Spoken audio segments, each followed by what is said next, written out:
भगवान श्री कृष्ण को नमस्कार करते हुए आप सभी का अनंत एकेडमी ऑफ मैथमेटिक्स में स्वागत है।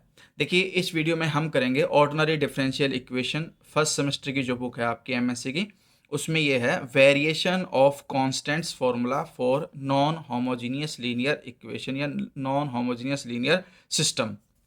स्टेटमेंट समझिए पहले इसकी कि if this is a fundamental matrix, भैया आपके पास फंडामेंटल मैट्रिक्स है for the linear homogeneous system. Linear homogeneous system ये होता है हमारे पास D Y by D T is equal to में A T Y, T belongs to I, और इसको एल एच से डिनोट करते हैं क्योंकि लीनियर होमोजीनियस सिस्टम है।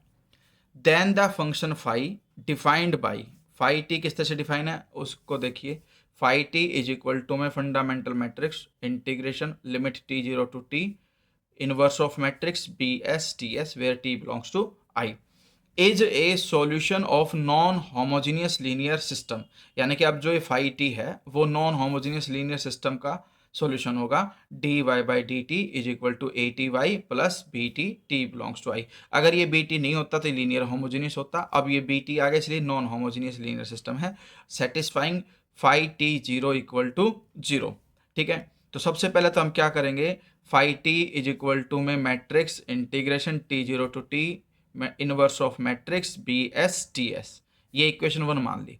अब अगर मान लो मैं इसके अंदर, देखिए यहीं पे स्टार्टिंग में मैं लिख देता हूँ phi T zero is equal to, t की जगह पे टी जीरो पुटअप करेंगे तो इंटीग्रेशन की जो लिमिट है वो t zero to t zero, same limit होने की वजह से पूरे का पूरा इंटीग्रेशन क्या हो जाएगा, जीरो हो जाएगा। तो फाई डी जीरो की वैल्यू क्या आ गई, जीरो। तो यानी ये वाली कंडीशन तो ऑटोमेटिकली स्टार्टिंग में ही टी की जगह टी जीरो पुट करने पर सेटिस्फाई होगी। अब हम नेक्स्ट कंडीशन करेंगे differentiating both sides with respect to t. अब दोनों तरफ with respect to t derivative करेंगे। अब ये तो हो जाएगा phi dash t is equal to में, इसमें लग जाएगा u इंटू वी का फॉर्मूला, ये u और ये v। u का मतलब तो यहाँ पर फाई डैश टी, इसका डेरिवेटिव हो गया v एज इट इज लिख दिया, फिर प्लस का साइन। अब की बार u एज इट इज जो इंटीग्रेशन है उसका डेरिवेटिव करोगे। देखिए यहाँ पे सारे के सारे वेरिएबल s में हैं और विद रिस्पेक्ट टू t अगर हम उसका डेरिवेटिव करते हैं तो इंटीग्रेशन से डेरिवेटिव कट जाएगा और s की जगह पे t आ जाएगा। लेकिन वास्तव में यहाँ पे एग्जैक्टली लगता है लेमनिज रूल, वो मैं आपको बता देता हूँ कि कैसे लगा और एक्सप्लेन कर देता हूँ। मान लो आपके पास कोई इंटीग्रेशन है जिसकी लिमिट अल्फा एक्स से beta x f x y d x है, ठीक है, और उसका विद रिस्पेक्ट टू एक्स करना है आपको डेरिवेटिव। तो इसमें क्या करेंगे हम कि भाई जो फंक्शन है पहले तो उसका विद रिस्पेक्ट टू एक्स करोगे, फिर प्लस का साइन, फिर जो भी फंक्शन है उसमें वाई की जगह पे अपर लिमिट पुटअप कर दोगे और अपर लिमिट का derivative with respect to x, फिर माइनस का साइन, फिर वाई की जगह लोअर लिमिट पुटअप कर दोगे अल्फा एक्स और फिर अल्फा का with respect to x derivative. ये मेन लेमनिज फॉर्मूला होता है। इसमें कैसे हुआ वो मैं आपको करके बता देता हूँ। जैसे कि हमारे पास ये है phi t integration T zero to t, यहाँ पर ये मैट्रिक्स का इन्वर्स है और यहाँ पर भी ये मैट्रिक्स है, ठीक है, inverse of s b s d s. तो इसमें हम लगा रहे हैं प्रोडक्ट रूल। सबसे पहले तो इसका डेरिवेटिव कर देते हैं मैट्रिक्स का, ठीक है, इंटीग्रेशन जो है टी जीरो से t inverse of matrix p s d s as it is, फिर प्लस का साइन। अब जो ये मैट्रिक्स है आपके पास ये एज इट इज़, इसमें देखिए कहीं पर भी टी नहीं है और विद रिस्पेक्ट टू टी करेंगे तो क्या आ जाएगा, इसका पूरे का पूरा जीरो, फिर प्लस का साइन होता है। इसमें जहाँ कहीं भी एस दिख रहा है अपर लिमिट टी पुटअप कर देंगे तो वो आ जाएगा inverse of matrix t b t, ठीक है, क्योंकि एस की जगह पर रख दिया। और जो टी है उसका derivative with respect to t यानी कि d t upon d t, फिर होता है माइनस का साइन। अब की बार हम टी जीरो का भी डेरिवेटिव करेंगे तो टी जीरो का derivative with respect to t zero होगा, इसलिए माइनस में जीरो आ जाएगा, ब्रैकेट क्लोज हो जाएगी। तो ओवरऑल सिंप्लीफाई होकर के हमारे पास ये बचेगा matrix integration T zero to T inverse of matrix B S T s, ठीक है, ये टी एस है, फिर प्लस में ये मैट्रिक्स आ जाएगा आपके पास